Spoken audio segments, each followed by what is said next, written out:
TikTok Sénégal.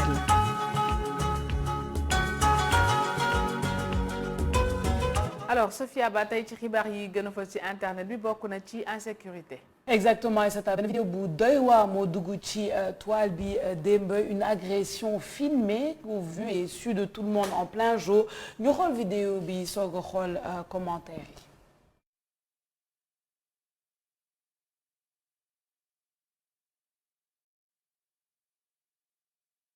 La femme s'est faite agresser en plein jour comme ça dans les rues de Dakar munul def dara, l'individu est venu dafa ñëw nangu dafa mel ni saagam la nangu sax wala téléphone am on n'arrive pas bien à voir waa téléphone la nangu. Après, son complice l'attendait et est venu le prendre ci moto. Femme bi xaw a jaaxle xamul lu muy def mais elle a quand même gardé son calme te calme boobu la internaute yi sax di wax on le voit avec le tweet de Mamadou Diagne qui dit toujours donner dans une situation où vous êtes seul, surpris, pas préparé contre plusieurs personnes qui sont organisées et qui ont préparé leurs méfaits. Il faut garder son calme. Elle a fait le bon choix. Sidi Abbas moom tamit nee na sinon ils allaient la blesser, c'est sûr. Alors Aïssata gis nga ko di man dafa xaw a doy waar ci man. Ça m'a beaucoup choqué ce matin bi may gis vidéo bi parce que encore une fois c'est en plein jour. C'est dans Dakar. Femme bi elle ne peut rien faire. Tout ce qu'elle peut faire c'est donner son téléphone parce que wóorul on ne sait pas si les individus sont armés te on a vu des cas yi nga xamante ni bon la personne essaie de se défendre mais finalement dañ koy gaañ et ça en vaut pas la peine pour un téléphone quel que soit le téléphone quel qu'il en soit sa sécurité physique moo gën ak sa intégrité morale mais en tout cas c'est compliqué de se dire que Dakar wóoratul à ce point-là qu'on puisse faire des agressions comme ça en plein jour et que ce soit filmé comme ça. nit yi les gens sont étonnés man je suis pas étonnée lii nii da ngay taxaw si tali sax di xaar oto wala dara nga gis nit taxaw borom scooter ñëw këf saagam daw ak moom. Ça c'est des choses yoo xamante ne c'est des scènes fréquentes en fait c'est des scènes tellement fréquentes que dañuy dem. ba dañ ci habitué kii peut-être la chance qu'elle a eu c'est qu'il y a une caméra de surveillance juste fi ñu ko defee. C'est ça mu jël ko. Et sa réaction je pense qu'elle est surtout tétanisée. parce que nit yi ni ñuy réagir bokkul am na ñoom ne bu ñu tiitee dañuy réagir am na ñoom bu ñu tiitee duñu mën a def dara. C'est ça dañuy taxaw benn place et je pense que c'est la bonne réaction justement. Oui. parce que yow yoroo un téléphone jaru ko en fait. jaru ko di la ci rey di la jam. ki lay sàcc xamoo dans quel état la nekk xamoo dafa jël ay affaires xamoo lu mu yor. donc mieux vaut lui donner et tu pars. c'est valable pour les garçons parce que garçons yi ñoo bëgg di guerrier lu naan ku ma laaj sama téléphone duma la jox wala damay xeer. tu sais pas jox ko nga dem. jox ko nga dem non c'est la bonne réaction et puis surtout dans situation yu demee nii man soo ma laajoon man comment j'aurais réagi mënuma la ko wax parce que c'est des situations où il faut nga vivre ko pour xam ce moment où tu es tétanisé où la personne vient et prend quelque chose qui est à toi te amu ci droit c'est compliqué on se dit jaru ko mais moi j'aimerais bien aussi que ñi koy def tamit naan jaru ko pourquoi ngay jam nit à cause de téléphone à cause de on est arrivé à un stade où on est en sécurité où fii ci Sénégal où est-ce qu'on est en sécurité c'est quand même un petit garçon de rien du tout m'a pris mon téléphone à Thiaroye dans le camp militaire de Thiaroye en plein jour vers les coups de 15h 16h j'étais en train de marcher mu ñëw dab ma toj bouteille il avait une bouteille la toj ñëw ne ma jox ma téléphone ma jox ko téléphone te c'est un petit garçon de rien du tout bu fi taxawoon léegi ñu xeex rey ko mais c'est un petit garçon mi ngi yor bouteille mi ngi armé wu jox ma téléphone ma jox ko téléphone mu daw dem yoonam tu n'y peux absolument rien c'est des choses man dafa bari Sophia lii dafa bari peut-être ñi dëkk alentour yi dañ ciy door a jot mais ñun en banlieue lii dañ koo dund gis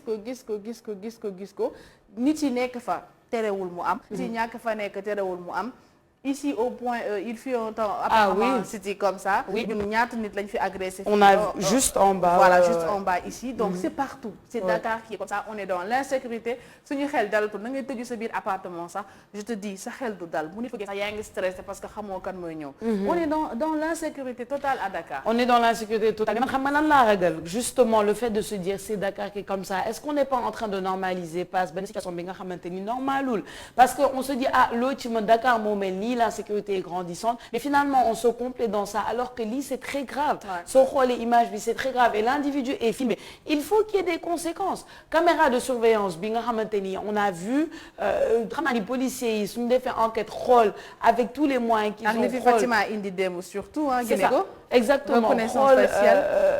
kanamu nit ñi on peut les attraper il faut qu'il y ait des conséquences ou au moins des méthodes dissuasives pour ñi nga xamante ni lii mooy seen activité journalière. Oui, comme on dit chaque jour, il faut que la peur change de camp.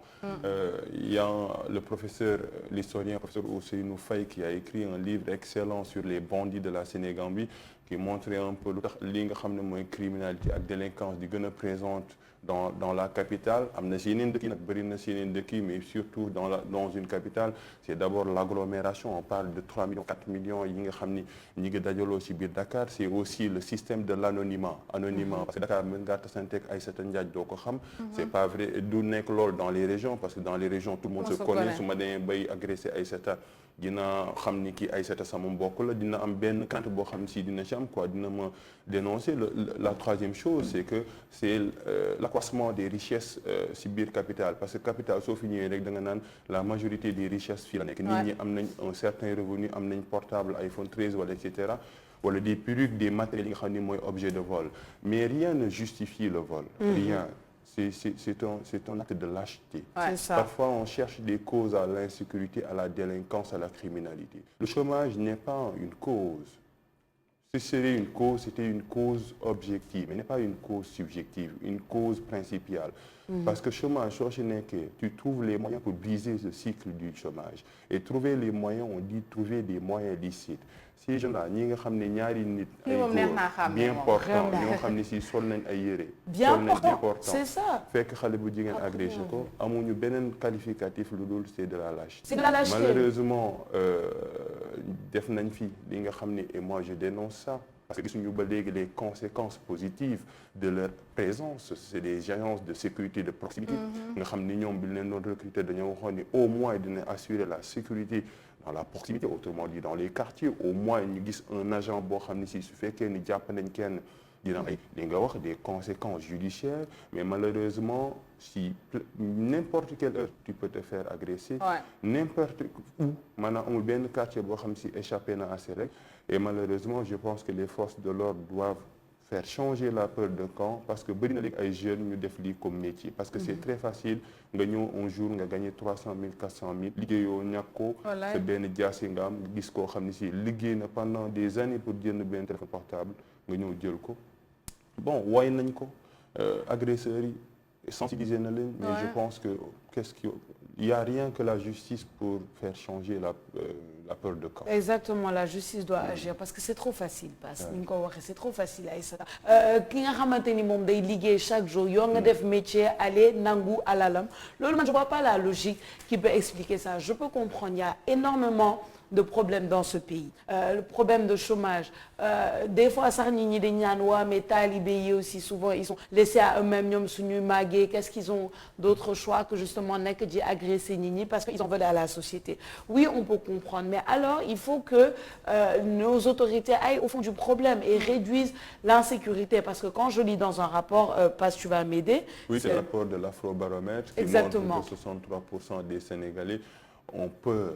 Non pas peur, mais peur chez eux. Peur chez eux. Ça, c'est plus profond, en fait. C'est profond. Appartement, tu as peur. Tu as peur quand même, 63%. Mais dernier regard, c'est toi, c'est moi, c'est tout le monde ici. Qui n'a pas une fois eu peur chez lui alors qu'il y a une birkir. Ben oui. Ragal parce que tu es seul à la maison, tu te dis que l'unek me n'a fait. Mais oui. On a peur. Il suffit que ce voisin qui soit cambriolé, après tu es dans la peur parce que c'est ça et dans tous les quartiers ça arrive. Dans les filles à côté, on a volé une moto. On a cassé une voiture, li nekk ci biir et toi tu n'es plus en sécurité. En tout cas, il est temps d'agir avant que ça n'aille trop loin. C'est déjà allé trop loin. On espère qu'avec Image yooyu, en tout cas les autorités ont assez pour agir.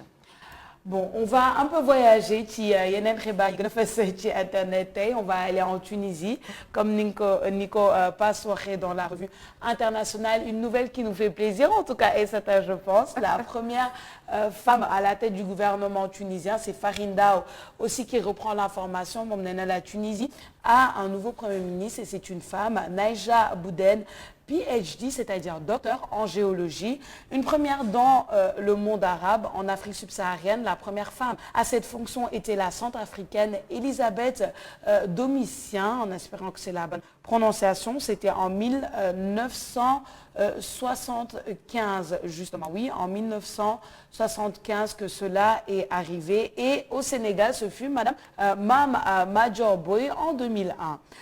Oulimata Sarr qui dit aussi le Togo et le Gabon ont aussi un premier ministre femme actuellement. Faye Rouz qui dit il faut signaler que c'est aussi la première femme première ministre universitaire scientifique et en Afrique du Nord au Sud. 313 qui dit un poste qui est malheureusement symbolique, le président a concentré tous les pouvoirs. Irakiza C qui dit, mais aussi au Burundi en 1993, c'est aussi Madame Sylvie Kini-Guy qui prenait la tête du gouvernement. Abi Boulaï Maïga qui dit également au Togo, qui est actuellement en exercice, et au Mali en 2011. Sofa Club qui dit le monde arabe est quand même derrière quand il s'agit de la gente féminine. Mohamedou Ba qui dit nous voulons des présidentes. Tout simplement. Et voilà. Donc on voit un peu la réaction des internautes. De manière, c'est un peu l'historique. Un internaute qui dit Waneni, bon, oui, c'est un peu une première dans cette région-là de l'Afrique du Nord, mais quand même on a eu, que ce soit ici au Sénégal, au Togo, au Mali, et on a actuellement aussi des femmes qui sont en position. Bon, on le répète aussi souvent, moi j'aime aussi entendre, elle est docteur en géologie, c'est-à-dire que qualification et à compétence, elles sont là. Parce que on ne parle pas de la parité juste pour la parité, on parle des compétences avant tout. Que ce soit homme ou femme, pour moi, les compétences priment. À compétences égales, chance égale. Lolo moyen, lolo moyen réew mi dox normal. Je pense que ce qui fait la particularité, surtout pour moi, c'est le fait que mu nekk dans le monde arabe. On sait, am na ci kenn ci internet ku ko wax, dans le monde arabe, jigéen ñi amuñu yenn pouvoir yi. Am na ci yenn pays yoo xam ne on leur autorise pas à conduire des véhicules.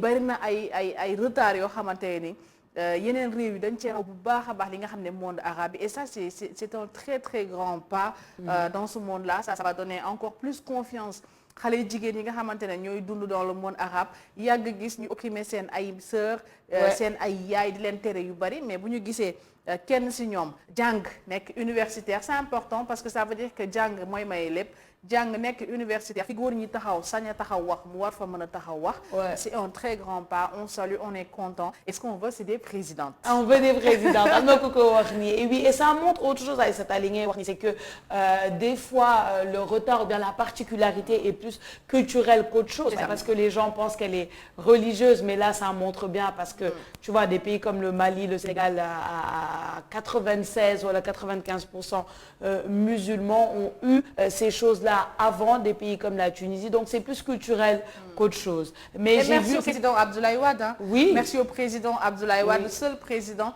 à avoir eu cette confiance à une femme sénégalaise. Franchement, avec Mama Madior Boye, première ministre. Ouais, on s'en souvient. Chapeau bas, ma boy. On s'en souvient bien. Mais j'ai vu Papa Alioune Sarr aussi réagir par rapport à la concentration des pouvoirs du président et que le poste était plus symbolique qu'autre chose. Est-ce qu'on peut quand même aller au-delà du symbole, moi je me dis. Oui, comme vous le faites d'ailleurs, vous le faisiez si radieusement, on voit un peu le sourire qui éclatait vos visages, mais bravo aux femmes. Je pense que le monde est dirigé par les femmes, mais officieusement, quoi. Ouais, c'est ça. Hein? Mais officiellement, ça tarde un peu parce que je pense qu'il y a une vingtaine de femmes dans les 200 pays du monde, 2 en Afrique. Hein? Les 11 pays d'Europe sont dirigés par des femmes. Et je pense que nous devons dépasser même la notion de homme-femme. Je pense qu'on parle un peu de la notion de compétence. Il éclabousse un peu, ce sont des origines. On a toujours une origine et fixe quoi. Tu es homme, tu es homme, tu es femme, tu es femme. Mais compétence, même si elle est mouvante au fait. Au Sénégal, ce sont les femmes qui ont gagné le concours général. À chaque fois, mère élève jigéen ñi ñoo koy jël. Soo demee dans les classes jigéen ñi ñooy raw. Soo dalee dans les universités il y a des obstacles nag sociétaux et sociaux, le mariage des pesanteurs sociales. Et surtout dans le monde arabe ay seta wax nga ko nga xam ni foofu noonu il y a le conservatisme culturel qui s'ancre dans la tradition mais pas dans la religion, parce que dañuy def une distinction entre la tradition et la religion, parce que la religion dafa ñëw gën a siggi jigéen jox ko cëram, parce que nekkoon na jamono joo xam si dañ ko gënoon a tuutil. Donc ñoom c'est plus la tradition boo xam ne si dafa bëri woon li muy interdire femme, te loolu bëri na dans les sociétés. On se rappelle que en Grèce l'agora nga xam ne foofu lañ doon dajaloo di jël ay décisions jigéen ñi dañ leen fa doon tere. Dans les sociétés occidentales yi nga xam dañ naan liberté, égalité, fraternité, les femmes ont eu tardivement droit de vote au XXe siècle. te lu tax sax ñu dem voter parce que dañoo demoon guerre mondiale, góor ñëpp ñu rayé leen. Léegi jigéen ñi léegi ñu voter. Donc bon, en tout cas ça commence un peu la tendance mi ngi inversé wu. Est-ce que filles nga xam ni bokk na ci programme yi gën a dox scolarisation des filles commence à faire des effets, mais malheureusement nag il y a beaucoup d'obstacles yoo xam ne si am na fi. Et ça rejoint un peu cette fameuse phrase-là de Simone de Beauvoir dans le deuxième sexe, on n'est pas femme, on le devient. Et maintenant, on n'est pas homme, on le devient. On le devient, ah oui, tout à fait. En tout cas, moi, je lui souhaite bon courage et j'espère qu'elle va faire l'épreuve qu'il faut, l'épreuve de la compétence, peu importe le sexe. Et puis, voilà, c'est quand même une avancée, on est content. On est content, en tout cas. Loolu moo nekkoon xibaar yi gën a le plateau est dominé par les femmes. Oui, en plus.